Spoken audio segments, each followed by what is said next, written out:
हमारे आज जो त्रिपुरा में जो इंसर्जेंट ग्रुप्स थे उनका आज पीस टॉक्स हुआ है और पीस एग्रीमेंट भी हो चुका है।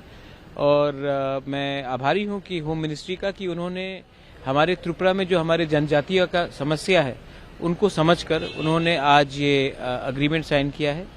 328 लोगों ने आज इस पीस एग्रीमेंट साइन करके वो मेन स्ट्रीम में आ चुके हैं और शायद लगभग 170 लोग और जो भी बाहर में है वो भी थोड़े दिन के बाद लौट आएंगे।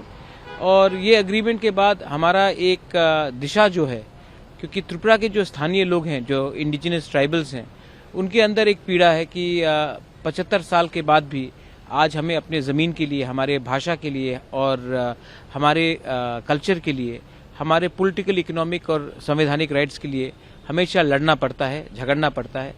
तो आज गृह मंत्री जी ने ये बात को स्वीकार किया है और कहा है कि हमको आगे बढ़ना है और हमारे जनजातियों को संग लेकर हम लोग आगे बढ़ेंगे।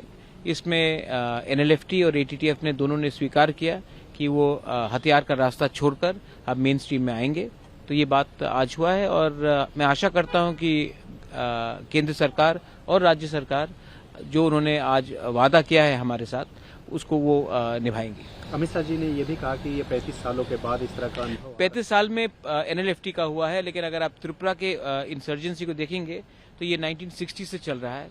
ये पहली बार होगा कि 1963 के बाद त्रिपुरा में कंप्लीटली आज कोई भी इंसर्जेंट ग्रुप नहीं रहा, वरना 1963 से लेकर 2024 तक कहीं ना कहीं एक इंसर्जेंट ग्रुप रहा है।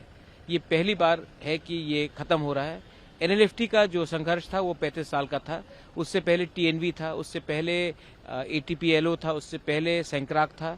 तो काफ़ी इंसर्जेंट ग्रुप्स रहे हैं और हमारा लड़ाई जो जनजाति का लड़ाई है वो कभी भी देश के अगेंस्ट नहीं था, खिलाफ नहीं था। ये लड़ाई थी हमारी ज़मीन की अधिकार का, हमारा भाषा का, हमारा कल्चर का, हमारा पॉलिटिकल इकोनॉमिक राइट्स का। एक समय जहां में हम लोग मेजॉरिटी थे, आज अपने राज्य में माइनॉरिटी हो गए, तो कहीं ना कहीं दिल में थोड़ा सा दुख था, पीड़ा थी, फ्रस्ट्रेशन था, उसको आर्टिकुलेट ठीक से नहीं कर पा रहे थे। इसी के लिए उन्होंने हथियार का रास्ता लिया था। आज जब गवर्नमेंट ऑफ इंडिया ने स्वीकार किया है कि वो कुछ करेंगे, तो हमको भी लगता है कि हम नेशन बिल्डिंग में आए और आगे का रास्ता